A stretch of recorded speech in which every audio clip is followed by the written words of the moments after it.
Hey, John. Hey Kelly, how's it going? Very good, thank you.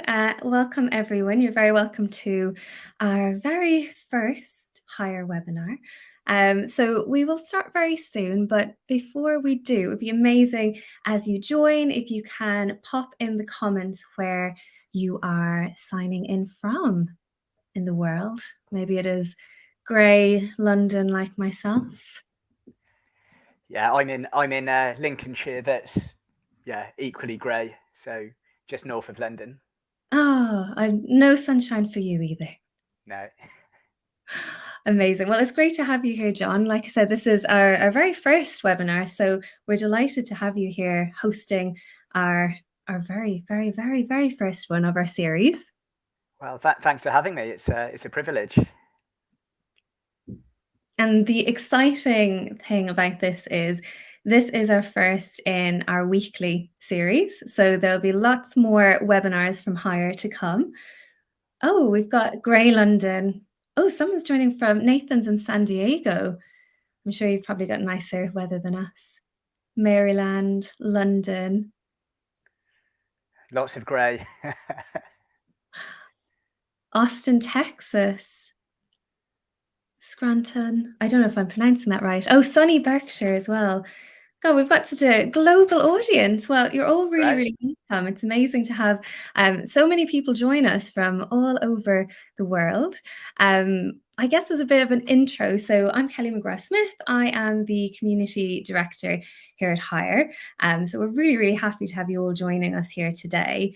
For anyone who is new, Hire is a free to join global community of internal talent and HR folk. So we've now got over 10,000 members, which is absolutely amazing. And in essence, Hire is the hive mind of global TA. So we're really united on a mission to level up the industry. And as part of that mission, we will be bringing you weekly webinars here on LinkedIn Live. And very, very excitingly, today is our launch day. So this is, as I've said many a time, the first webinar that we have. So we have John joining us. And as you can see from the screen, this one is all around looking at from setbacks to success, and a really key topic at the moment with what's going on in the economy. So we're really, really delighted to have John joining us here. I will be here for the whole presentation as well. I'm going to turn off my camera just so you can all focus on John's amazing presentation, and I will rejoin you at the end. But John, over to you. I will let you have the floor. Thanks, Kelly. Thanks for the kind intro, and also thank you everybody for joining today. I was looking before today and just seeing all the different numbers of people going up, and it's great to see such an engaged community. One of the things I'm a big believer in is conversations, and while sadly I can't see or hear you, it'd be great if at certain points you're able to contribute as you've started doing. I don't want it just to be me droning on at you for an hour. I want to have a bit of interaction. I want you to be able to ask questions. Um, what I'll do is I'm going to get started. Just so you know, I've got comments on the other screen, so if I am glancing over, I am fully present. But today there's going to be two main themes we cover, and then there's going to be time for some Q&A at the end. If you have questions as you go, just keep hold of them and we'll allow some time to cover them off later on. But I will get going. So firstly, who am I? Who is John Palmstrom? So I'm a career and leadership coach. And I guess the reason I do this is that I'm a big believer that our lives are short and our careers are long. And so I'm really passionate about helping people to be at their best through their careers so they are happier and can achieve more.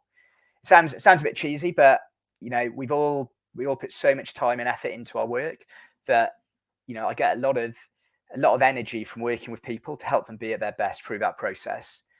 I've got 15 years of recruitment experience.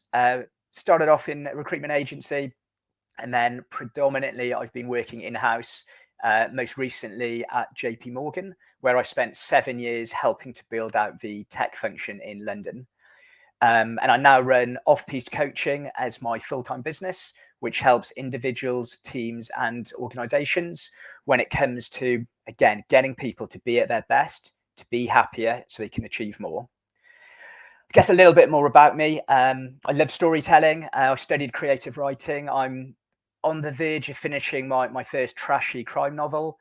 Um, I I used to work on a super yacht in between working in the mountains of Austria, where I was snowboarding most days, back in a former life, and I nearly became a Victorian policeman instead of a recruiter, um, based on the advert I almost applied for.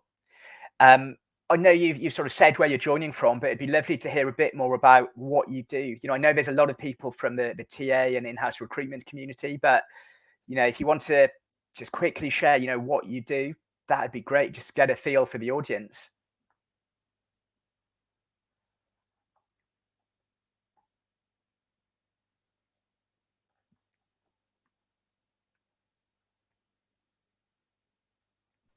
And John, just so you know, there's a Yeah, little bit of a lag between sure. when you speak and when people comment. So I'm just popping on here to just let you know and fill the silence before we get to know Of course, no, what it's our useful to lovely know. audience do.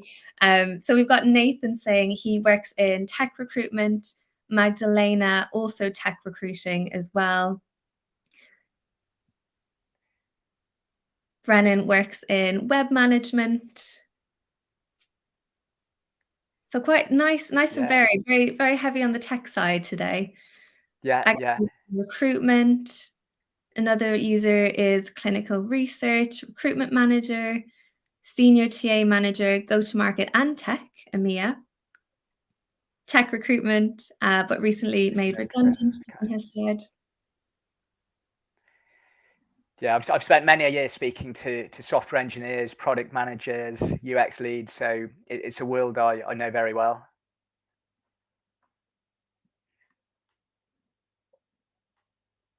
Great. No, well, thanks for sharing. It's really nice just to get it, as I said, just a bit of a feel for the different people in the audience, and predominantly recruitment, or people with a recruiting background. So, even if you're not from a recruiting background, like the core fundamentals we'll talk about will be the same, but I'll make sure I'll tweak it you know for people so it's as relevant as possible.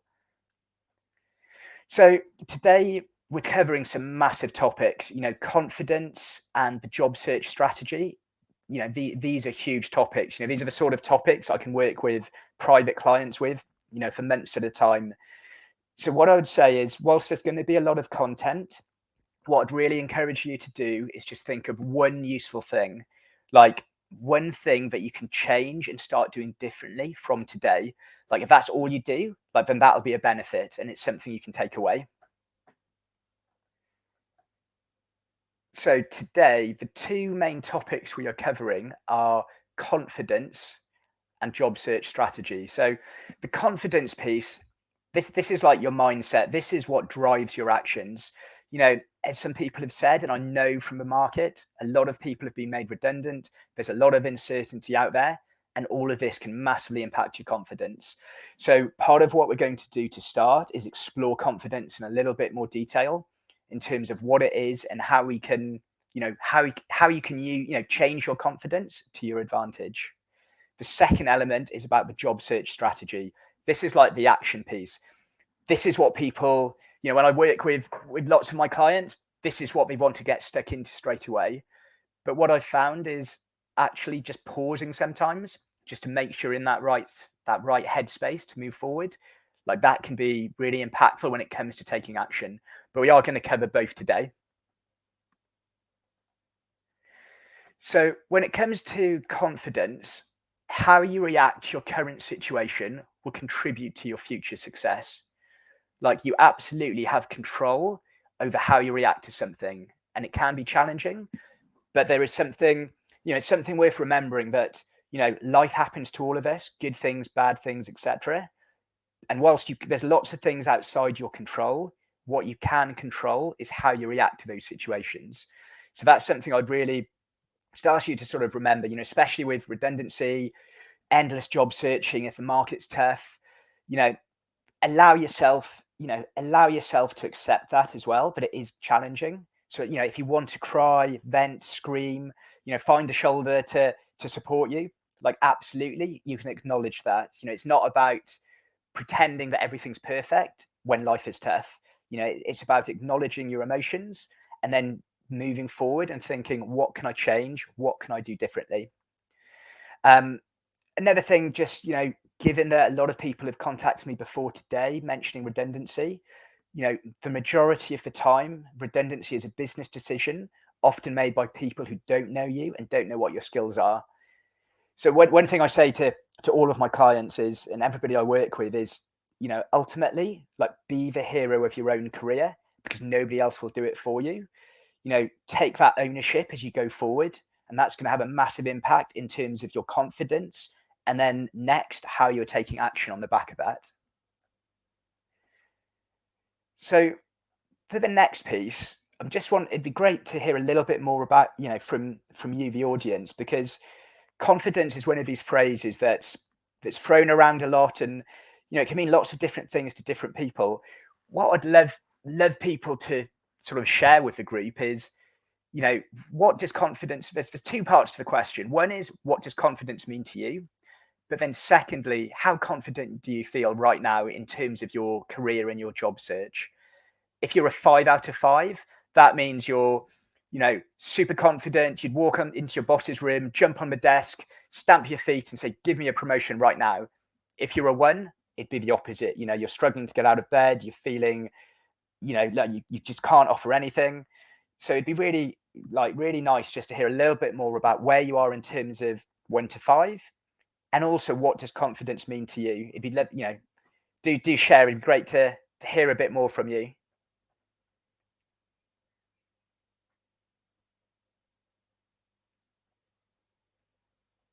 And I know there's a bit of a lag, so I'll give people a bit of time if you do want to contribute.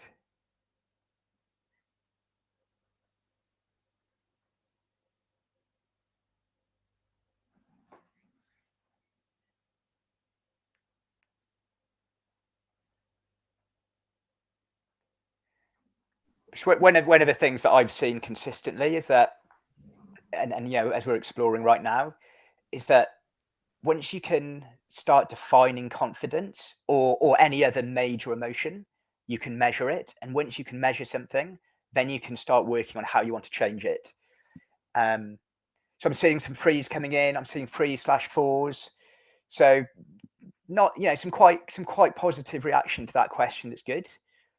And I think, to be honest, like, the fact that people have taken their time, you've taken your time out of a busy schedule to dial in today, like, that's a sign that you want to make a change and you want to learn something and you want to do something.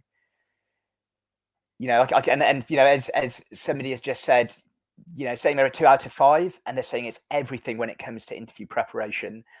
And it's, although it's a big throwaway word like confidence, it does have a massive impact in terms of how we perform and what actions we take. And when it comes to things being tough or difficult or challenging, having that sort of a higher level of confidence to boost you is a massive advantage. So thanks everybody for sharing. What we're going to look at next is, what steps can you take to be more confident? We've had a little discussion about what confidence means, and also the effect it has. So, what I want to do is talk to you a little bit more about what are some things you can do practically that will make an impact to your confidence.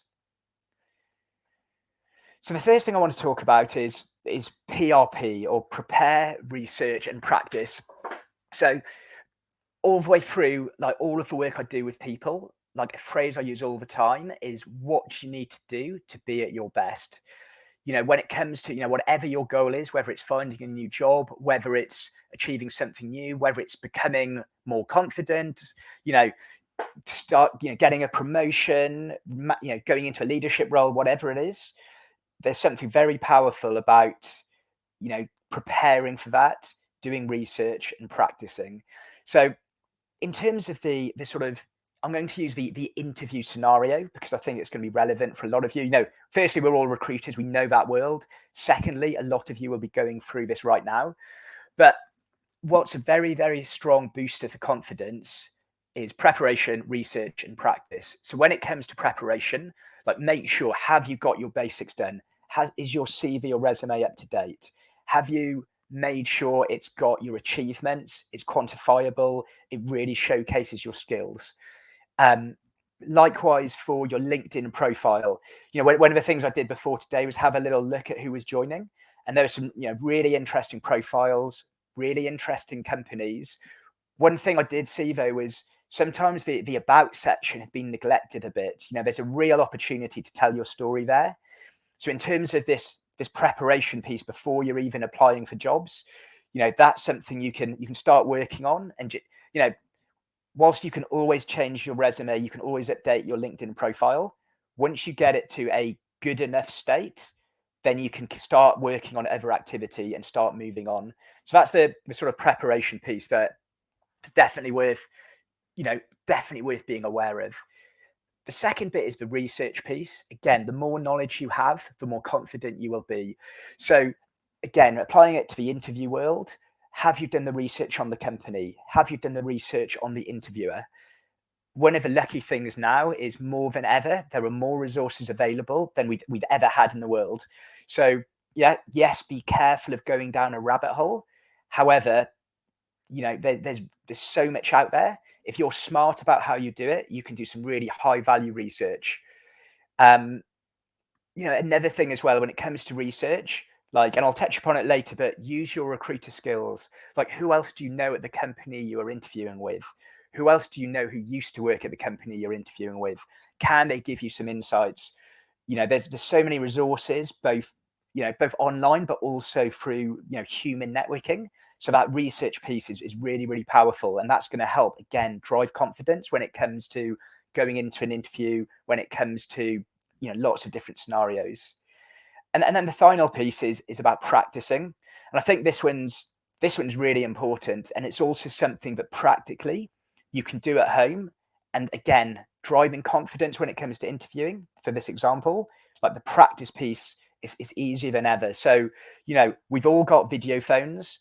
So every single interview, it's highly likely you will be asked, tell me about yourself, take me through your CV, what brings you here today.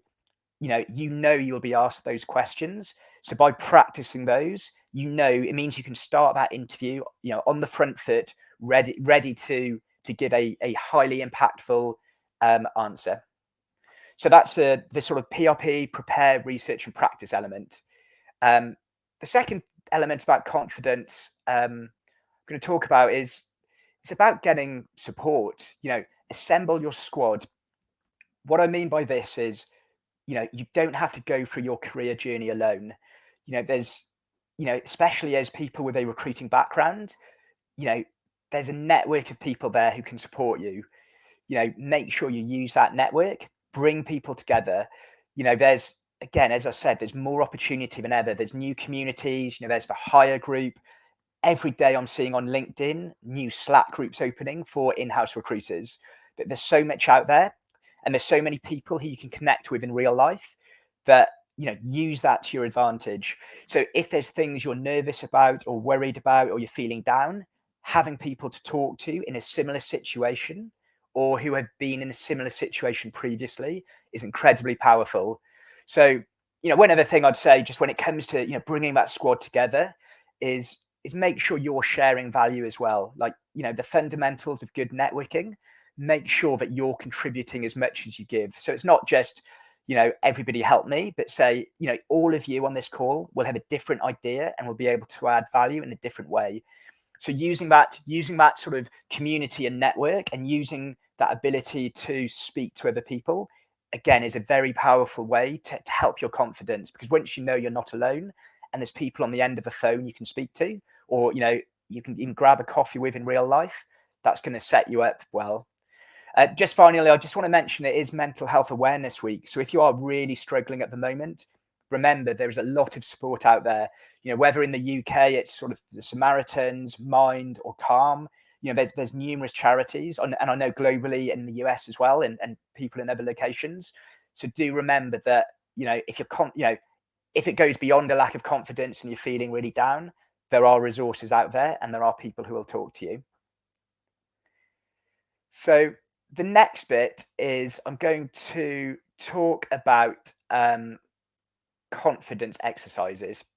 So one of the things I'd say is that when it comes to confidence, a lot of this needs like inner work. You need to pause, grab a coffee, take your time to, think things through.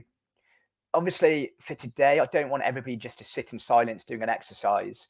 So I've got sort of a sort of one pager with some exercises on that I can share with people afterwards if you do want to invest more time in your confidence. But for now, there's this one powerful exercise that I've used with a lot of clients that's just a good starting point. If this is something that you want to, you want to work on. So one of the things I would say is that when it comes to confidence, if we've got low self-esteem and we're not feeling confident, it's very hard for us to convince ourselves otherwise. Some of the exercises I often work on are around, list your strengths, list your achievements, and obviously that feeds directly into the storytelling for your career, for your interviews, for your resume, etc.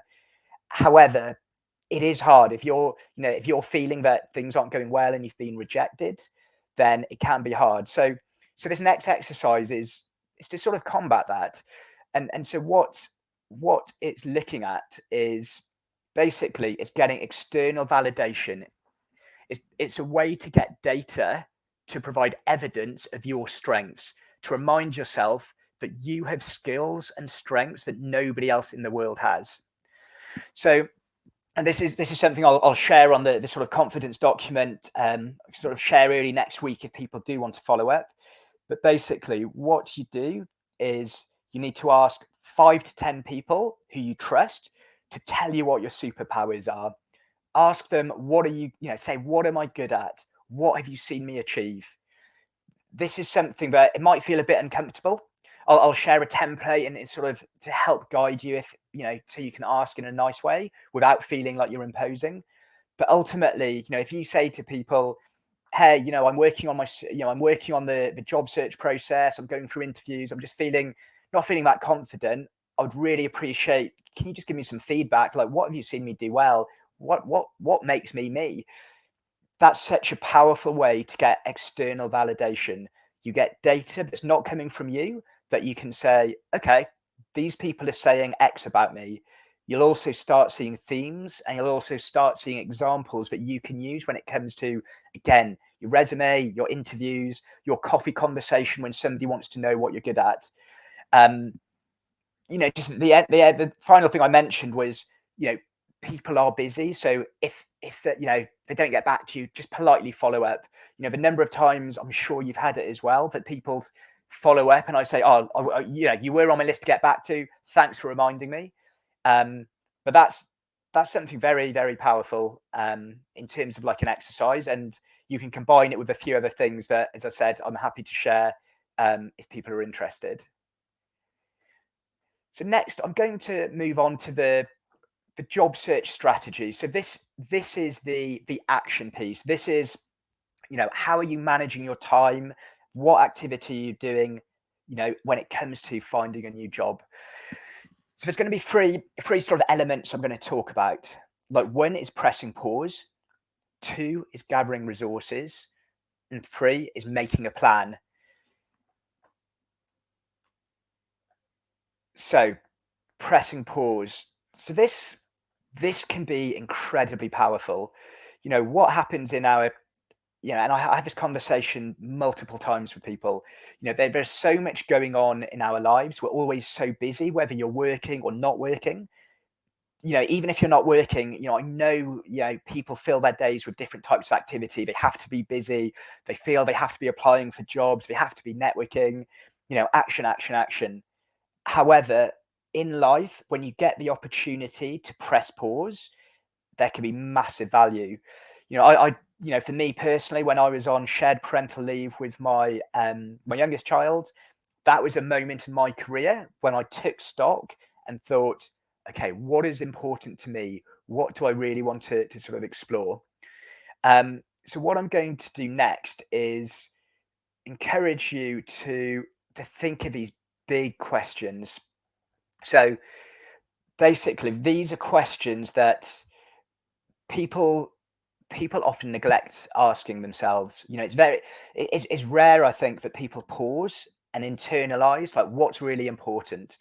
So these big questions here are, what do I love doing? What do I hate doing? What do I want to do more of? As a foundation for where you want to take your career, this is a strong starting point.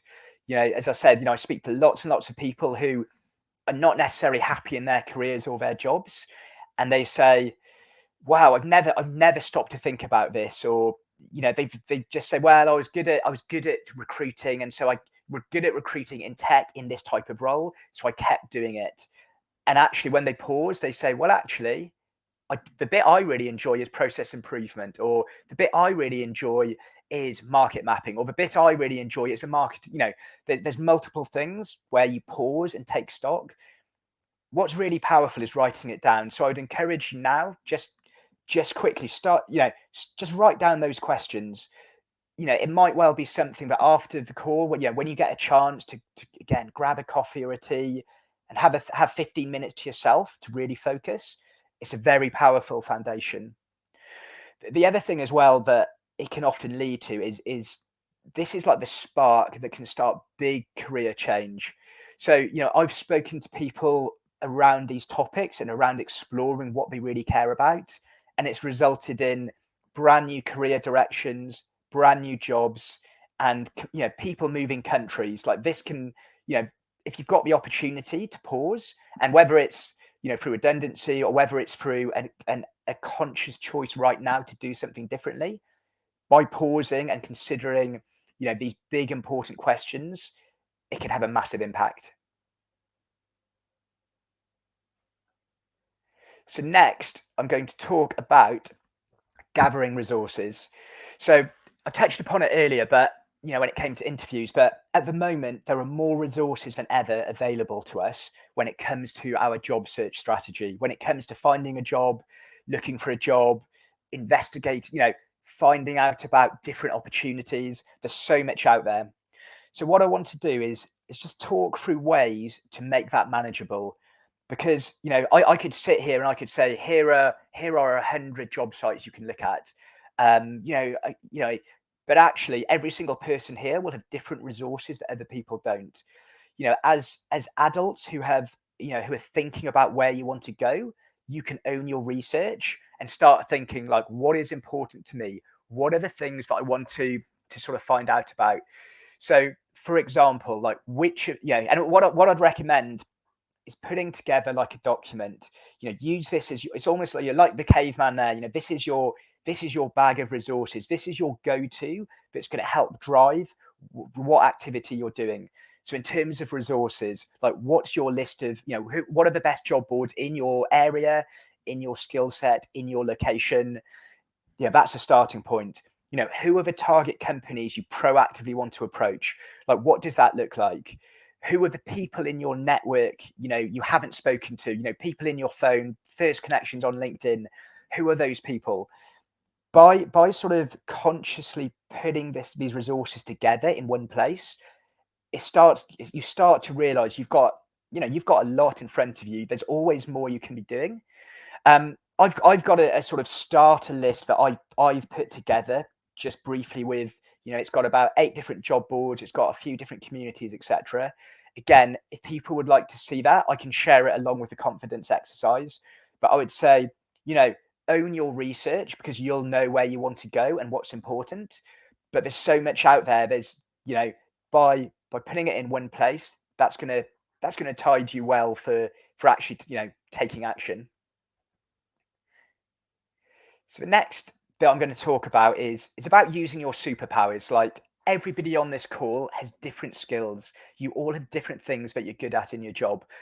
People from the recruitment community, there's a lot of transferable skills that you can actually use in your job search.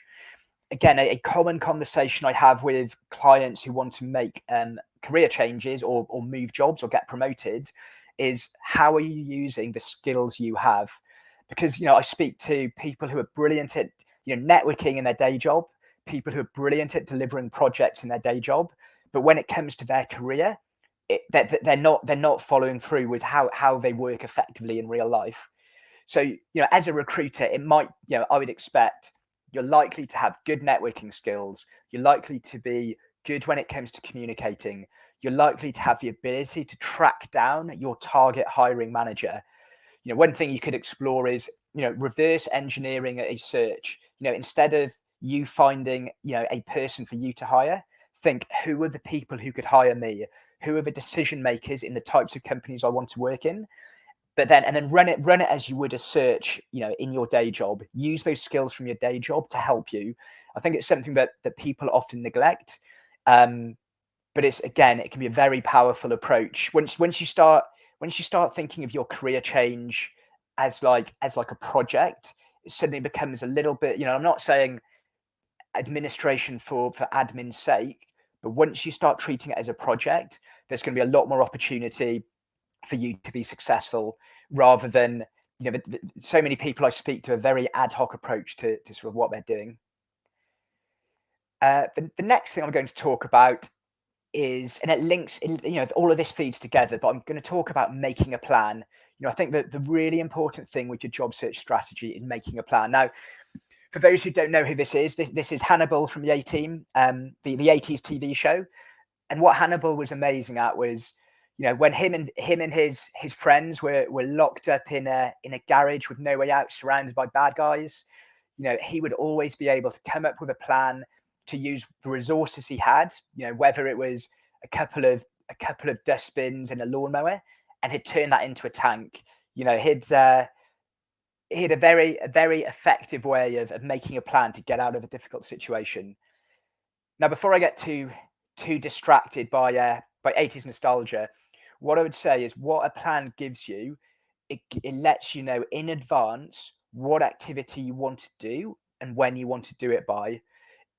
By having that structure, that can provide a lot of reassurance in terms of how you are spending your time. So just to sort of carry on with that theme, the question, like, how do you eat a whale? So, the answer is in lots of small bites. What I mean by that is, when it comes to a big complex task like finding a new job, you can't just click your fingers and you've got a new job. There are lots and lots of smaller actions you'll need to take through that whole process. So that's something, something really, really useful to think about. So, for example, well, a really important point is that consistency of action, that's going to be king and queen. That's going to be what drives results.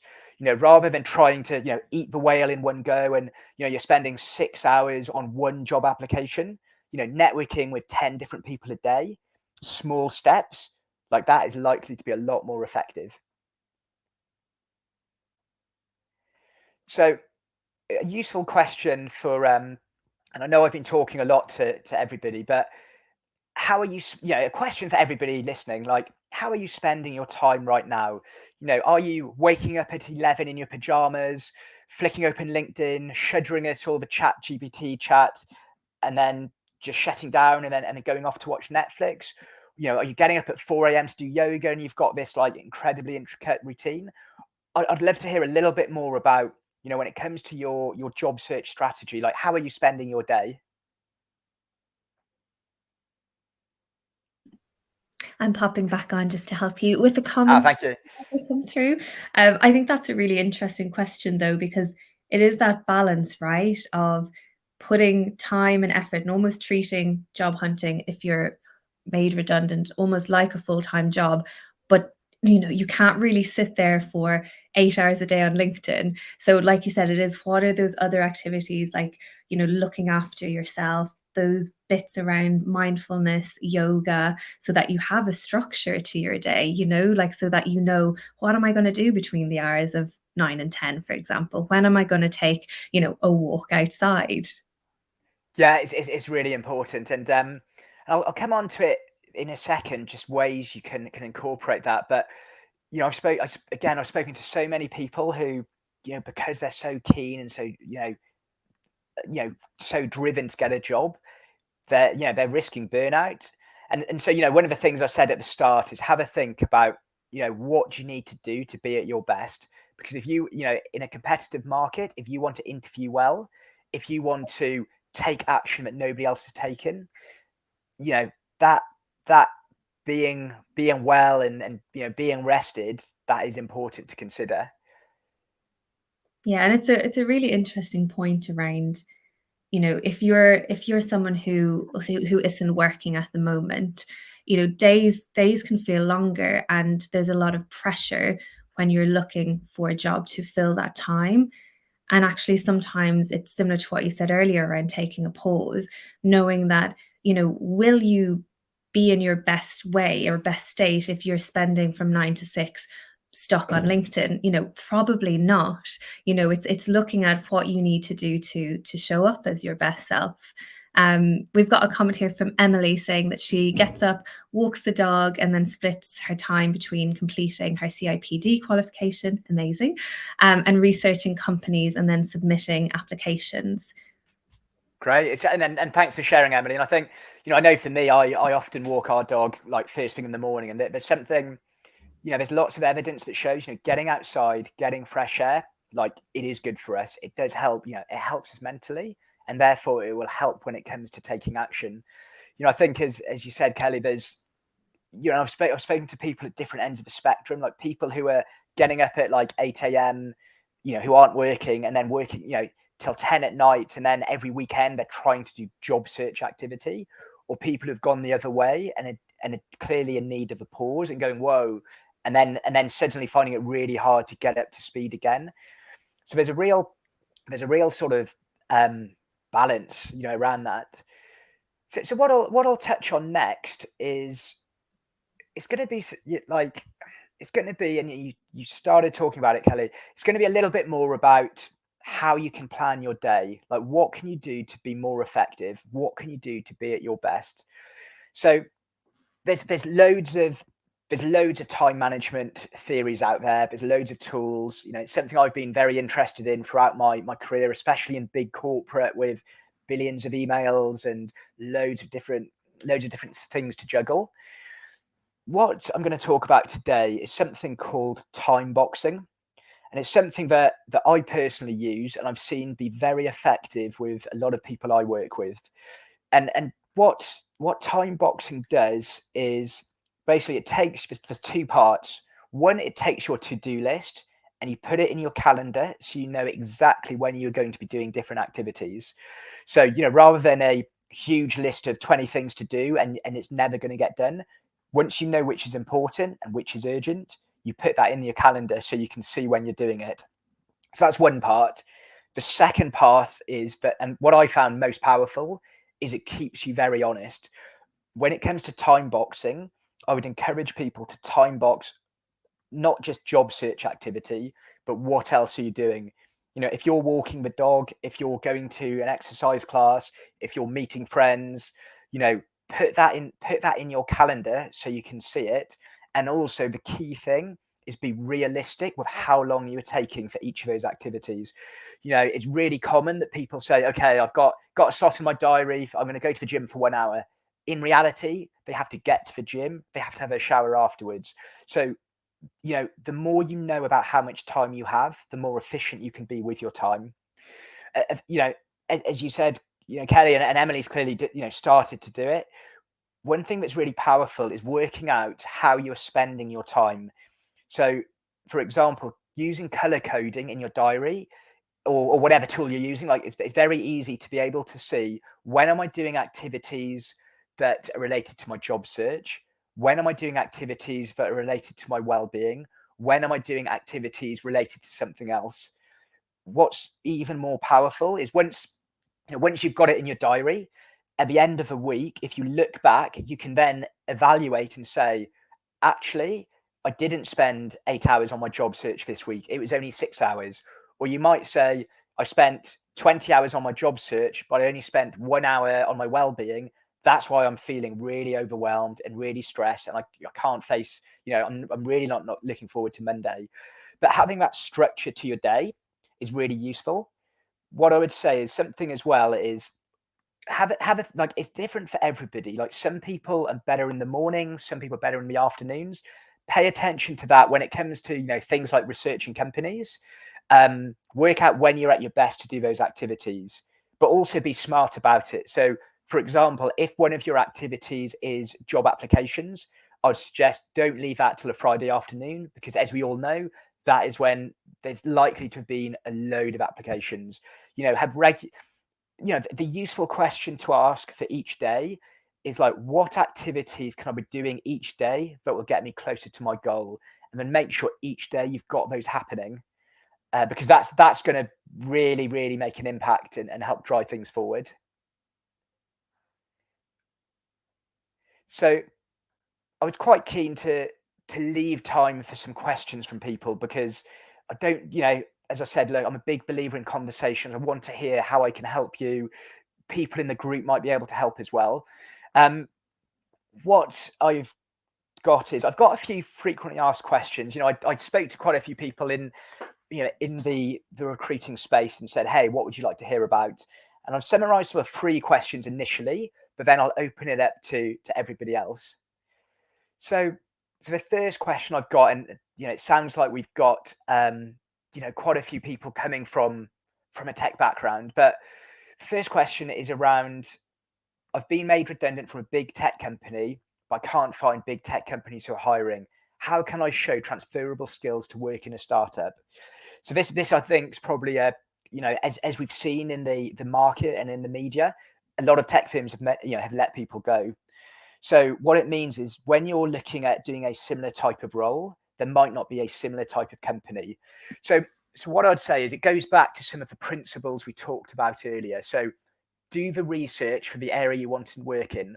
Like, absolutely key to any recruiting process is understand what is the problem that I can help solve.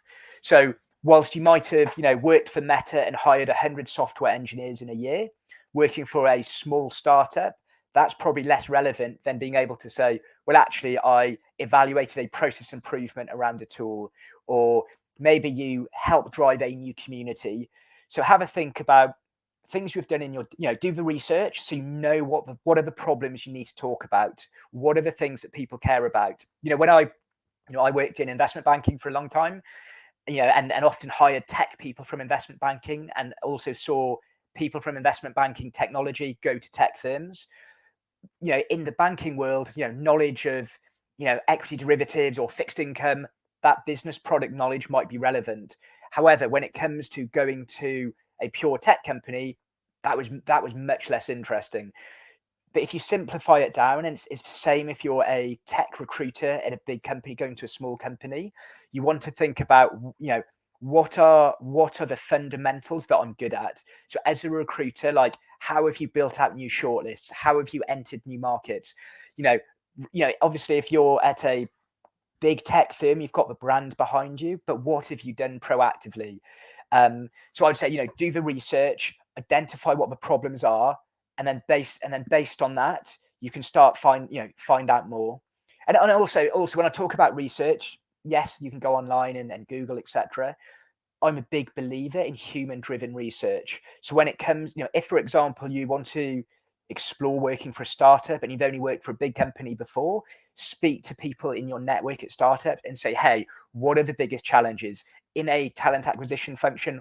What, you know, what do you need to do? Like, what, you know, and it might be, we don't have a ATS, we don't track candidates, we've only used 100% of agencies.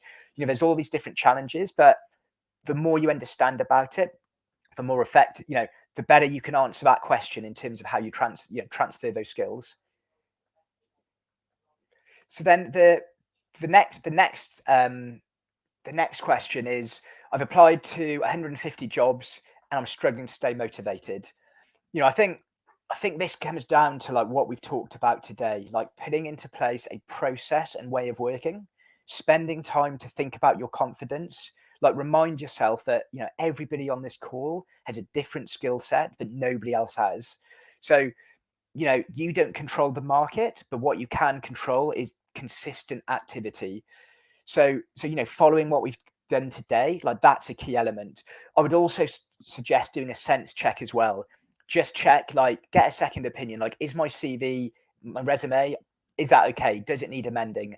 Am I selling my achievements and my skills? As I said, the LinkedIn about section, often neglected. Like, any incremental change that's going to help sell you and your story, that is going to be really powerful. The other thing as well, and it links to the taking a pause, is, if it's been a long time, and you're not really that motivated by what you're going for, consider, like, what options are there? What else could I do? And there's small things and there's big things. Big things could be, right, I'm prepared to move city or country. Small things might be, well, actually, I'll take a more junior role, or there's always different options available. But I would say have that process in place, keep speaking to people, build a support network around you. Also be proactive as well. If all you're doing is applying for jobs, we all know as recruiters, in real life, a lot of jobs are filled, through jobs that are never advertised. So through that proactive networking, like, there's a massive opportunity to, yes, it's hard and it's competitive, and to some extent it can be a numbers game. But if you're being proactive and you're reaching out to people in places you want to work, that can get you ahead of the curve. So be creative in your approach.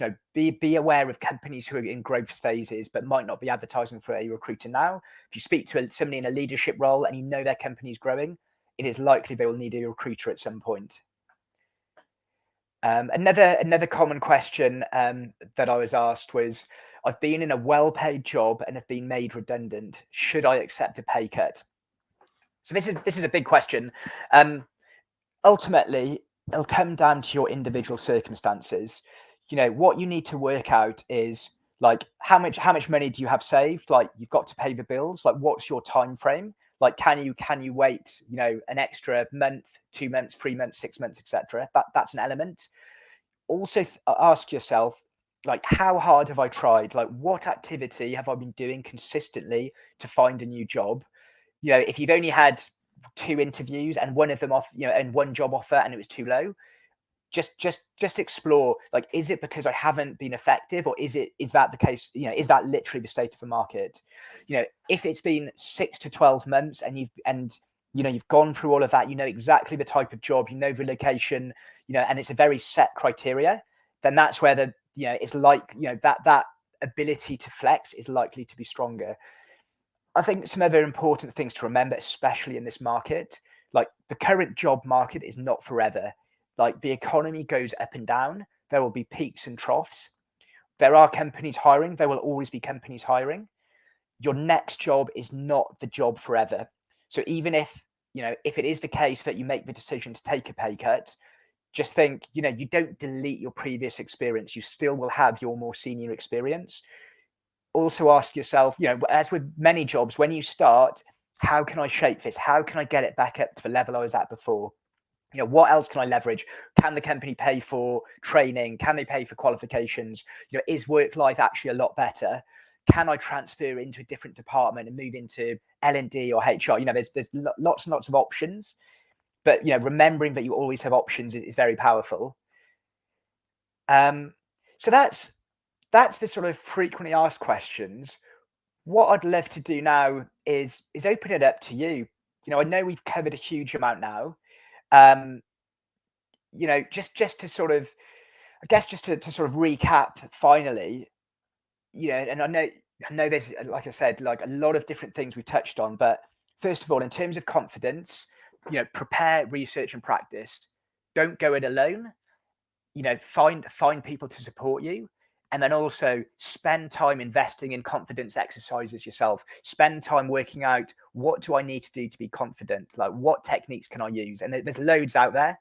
As I said, I can certainly share some. When it comes to the job search strategy, the 3 things are, pressing pause, being aware of the resources available. There's so much out there. Don't get distracted by just doing research or just adding having a list of 100 job boards you're trying to work through, but just think, what is most likely to get me to where I want to get to, and have those resources available. Have that one pager and just say, right, my cycle of activity will be X, Y, and Z. And then third element is making a plan. So, I talked about time boxing. It works for a lot of people. Find what works for you, but just be aware and ask yourself the question, what do I need to do to be at my best? What do I need to be doing every day to get closer to my next job? And how can I balance that out?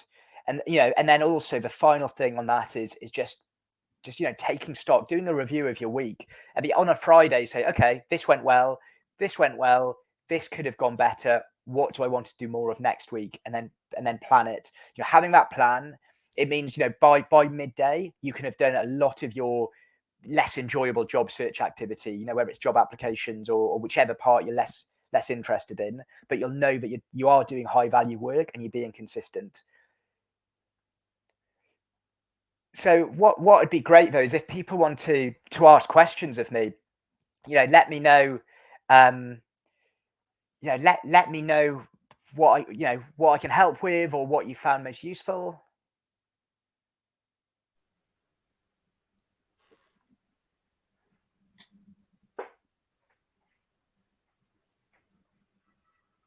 What jumped out at you, Kelly? Was there anything that made you think? Yeah, I mean, I really loved your part around assembling your squad, not only because I love the slide and the little figurines, but it is super important. I think a lot of people can feel very alone and isolated when it comes to job hunting and redundancies. Even if you've been made redundant with a large group of people, that doesn't mean that your direct friend group have been made redundant, so you might have a friendship group that all work in a different sector that hasn't necessarily been hit by redundancy. So it is so important to have that support system around you. And I think, touching on the point around that community element, seek out people who can help build you up, because eventually you'll also be able to give back, because you won't be unemployed forever. You will find a role. And I think that's where, like, for example, for anyone who's not in the hire community, you don't have to be employed to be in the community. As long as you work in internal TA or you want to work in internal talent and HR, please join us. We have a channel that is dedicated to helping people find jobs. We post jobs in there. If you are someone who's maybe even just struggling with what your CV or resume looks like, there's people that can help. So please don't feel that you are in this alone, because there are people who will get behind you and support you, even if they're across the globe from you. I think it's really important. One thing I'd say is, I've sort of touched on it before today. If you look at the event on LinkedIn, and if you look at the networking piece, you can see the 60 plus people who have signed up. So, a large number of you are here wanting to better yourselves when it comes to confidence, job search strategy, etc. So, do connect, and as Kelly said, there's lots of places out there. Hire's a very good starting point.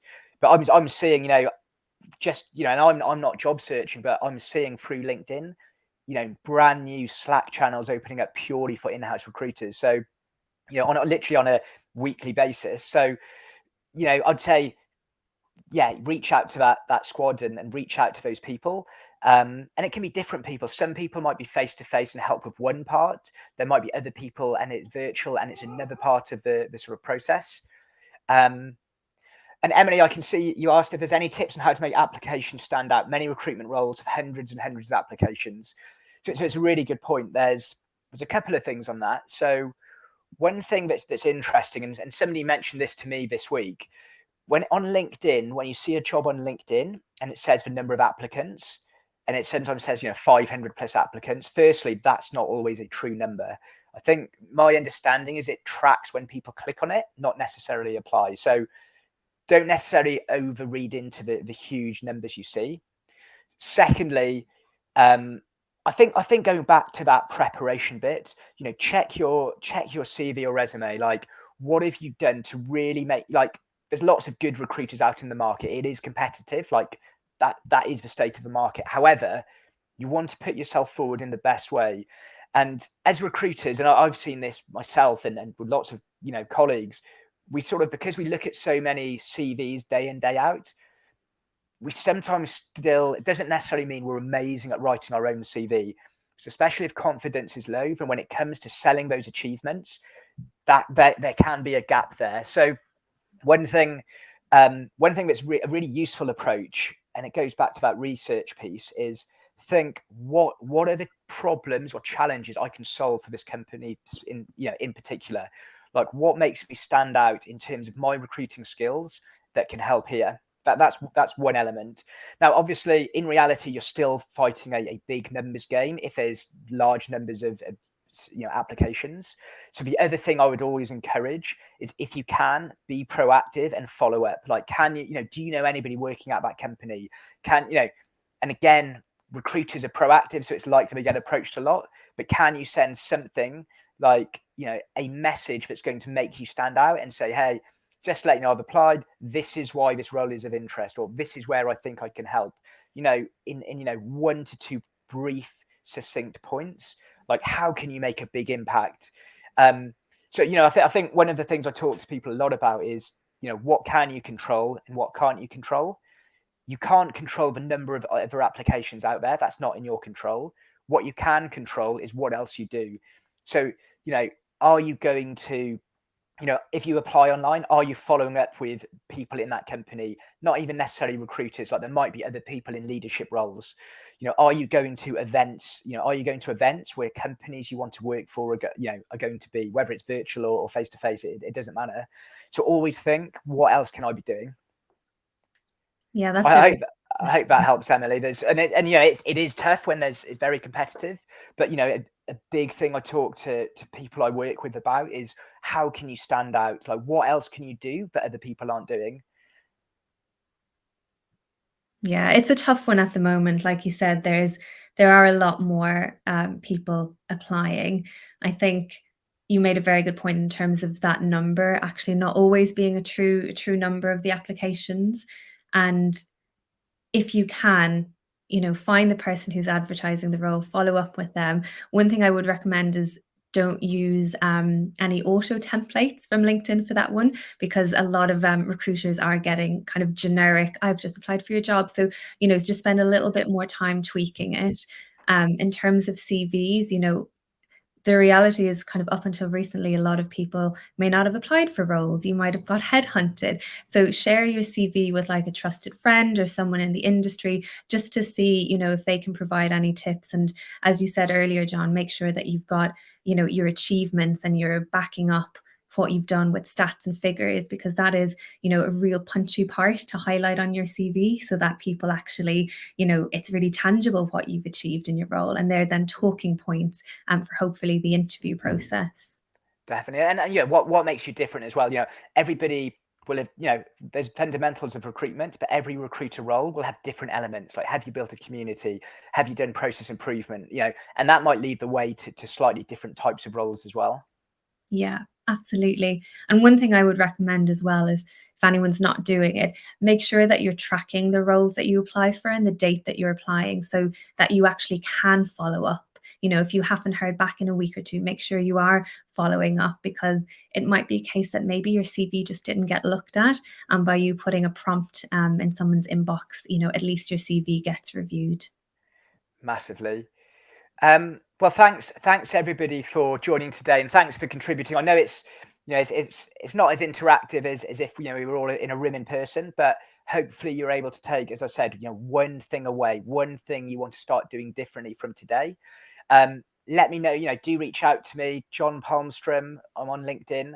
I can share the confidence exercise and just the start. It's like a starter resource page with you.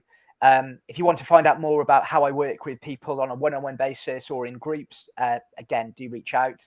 But thank you, Kelly, and the hire community for having me. Thank you. Thanks so much, John. That was amazing. I hope everyone got something out of it. We'll also put this up as a recording so that you can go back and look through the presentation, if you need some spark of inspiration or, some help with confidence as well.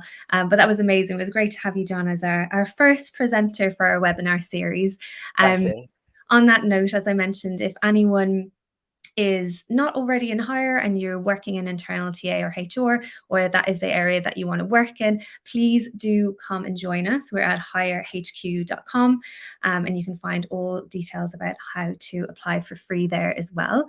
I also wanted to let you know, very excitingly, we have a webinar next week as well, which is all around getting started with internship. So during this internship webinar, Charlotte's going to talk through all around the foundations to set your internship programs up for success.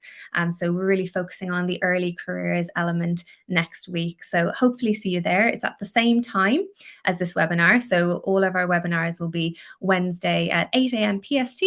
Or is it, yeah, is it PST? Or 4 p.m. BST. I'm not great with my time zones. I'm like, are we in British summertime? Is it GMT?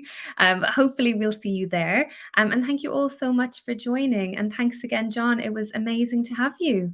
Thanks, everybody. See you later. Bye.